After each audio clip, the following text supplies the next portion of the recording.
Assalamualaikum, ladies and gentlemen. We are going to discuss one of the most commonly question that is normally asked in ISSB and in every by the selectors, even in the initial exam and ISSB में ये पूछा जाता है और ये during interview पूछा जाता है। GTO से भी पूछा जा सकता है, साइक से भी पूछा जा सकता है और डिप्टी तो मोस्ट कॉमनली ये सवाल पूछता है। अब वो ये जो सवाल है कि why you want to join military और आर्मी का टेस्ट दे रहे हैं या नेवी एयरफोर्स का दे रहे हैं तो why you want to join it, that is a very critical question. बड़ा ये नहीं है कि उनको पता नहीं है कि क्यों ज्वाइन करना चाह रहे हैं, या इस सवाल से आपकी रिकमेंडेशन हो जाएगी कि बड़ा अच्छी आप रीज़न देंगे। लड़के या जो कैंडिडेट्स हैं गलती क्या करते हैं, इस सवाल का जवाब बनाने की कोशिश करते हैं, बड़ा खूबसूरत सा जवाब बनाते हैं और ख़ूबसूरत जवाब बनाने में बड़ी बेसिक चीज़ वो भूल जाते हैं। बिकॉज ISSB और the selector sitting in the initial exam he is going to ask you this question and for the specific purpose, purposefully he is asking this question and nobody is understanding. ख़ासतौर पर academy के लोग भी नहीं समझ रहे होते कि इसका रटा रटाया जवाब देते। सबसे पहले आपका इस चीज़ का पता चल जाता है इस सवाल में कि लड़का रट्टे मार के आया हुआ रट्टे मार के आया हुआ है टोबर टेक्सिंग का। टोबर टेक्सिंग का मैं एग्जांपल देता हूँ, कोई बुरा ना मनाए प्लीज़। किसी चक के रहने वाला है, किसी जगह का रहने वाला है, कोई इंटीरियर का रहने वाला है, नाम लिखना सही तरह नहीं आता and he is giving a very good and very accurate बना बनाया आंसर दे रहा है। Sir I want to sacrifice my life for my nation. भी सेक्रीफाइस करना है तो किसी को पैसे दो, वैसे ही मार देगा, अल्लाह के नाम पे शहीद हो जाओगे। तो ये तो फौज का पर्पज़ नहीं है ना। I want to serve my nation, everybody want to serve the nation, but ये जवाब ना अपील नहीं करता। कौन सा सर्व करना है तो फिर जो गटर नालियाँ साफ़ कर रहा है, भंगी या स्वीपर कर रहा है, वो तो पाकिस्तान का या किसी भी मुल्क का वो तो सबसे ज़्यादा सर्व कर रहा है। वो ना होना तो निस्फ ईमान गलियों में घूमना फिरना शुरू कर दे आप लोगों का। तो अब वो जो है तो वो तो बड़ा नेगेटिव हो जाता है। अब ये वाली चीज़ जो आप बात करते हैं तो इससे सिलेक्टर फ़ौरन समझता है कि either he came from the academy और ही इज़ ट्रेंड और ही इज़ डन अ रट्टा।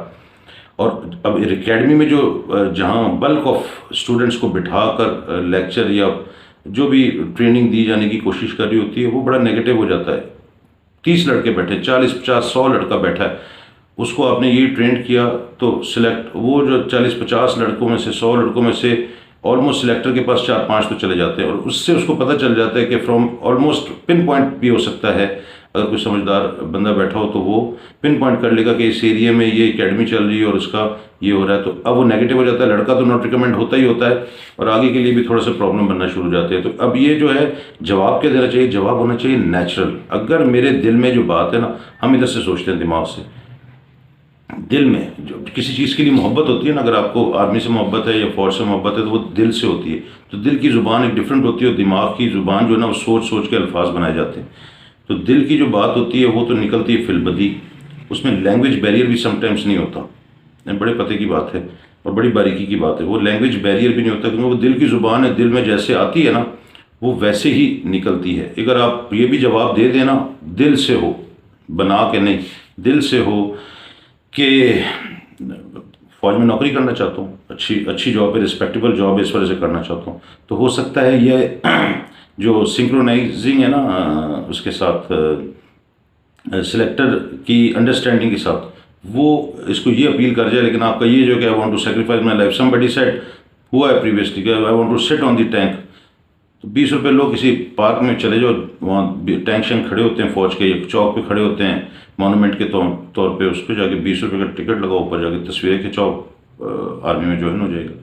तो ये I want to fly the aircraft, भाई फ्लाई एयरक्राफ्ट करना है तो ये एयरफोर्स जो है फ्लाइंग की जगह तो नहीं है।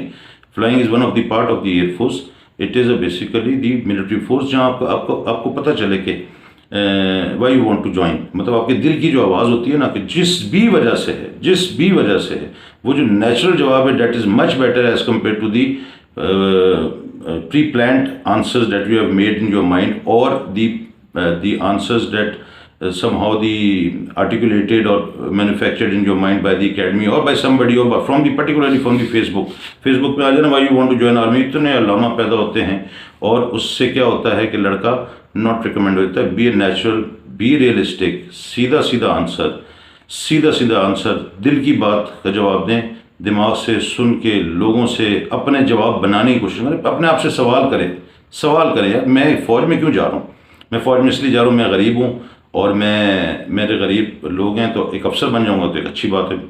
ये भी आपको ना, ये भी सिलेक्टर को अपील कर सकता है कि यार he is natural, he is truthful, सीधी सच्ची बात कर रहा है। कौन सा बंदा है जो गरीब आदमी है, जितने भी फौज में गए हुए मीडियोकर फैमिली के हैं, उनको सबको इस इमोशंस का, इस फीलिंग्स का बड़ा अंदाज़ा होता है।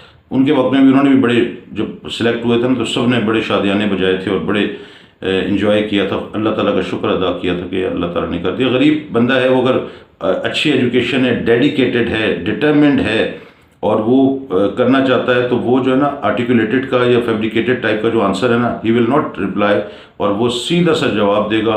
उस सीधे से जवाब के लिए ज्वाइन घर बैठ के भी ये नहीं होता, ये तो मैंने देख लिया ज़ाती ज़िंदगी में। घर पे बैठ के नहीं हो सकता, बच्चों का कैलिबर जो है ना इतना अच्छा नहीं है, बिल गेट कोई नहीं बना, बहुत कम बनते हैं इस ज़माने में। जो आप माइक्रोसॉफ्ट में जाके चले जाएं, तो आपका जो must join academy which teach you, focus you individually and tell you these types of things, तो फिर आपको जो है ना कोई समझ में आएगा कि why you want to join military force. Thank you very much and Allah हाफिज़।